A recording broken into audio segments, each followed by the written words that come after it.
This is episode 168 of Pausing on the Prophets, and today we are looking at Isaiah 28, 14, and 15, and Isaiah writes, "Therefore hear the word of the Lord, O scoffers, who rule this people who are in Jerusalem.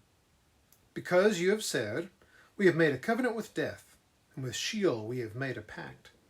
The overwhelming scourge will not reach us when it passes by, for we have made falsehood our refuge, and we have concealed ourselves with deception."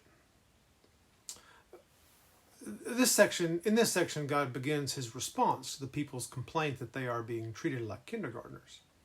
The response goes well beyond what we'll cover this week, but we'll get to all of it a little at a time. Today we're focusing on what Isaiah means when he says the rulers have made a covenant with death.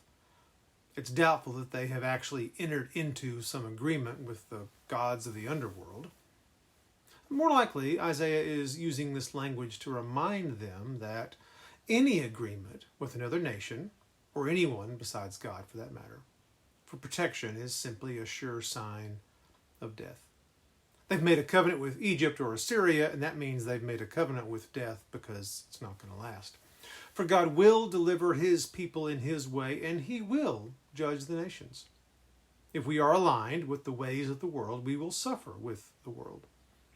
If we have not trusted in God, there is no hope.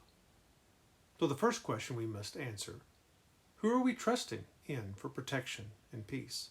God or politicians? God or the economy? God or our own strength and wisdom? And are we willing to ask the Holy Spirit and those who know us to help us see clearly? Notice the last line of verse 15. We have concealed ourselves with deception.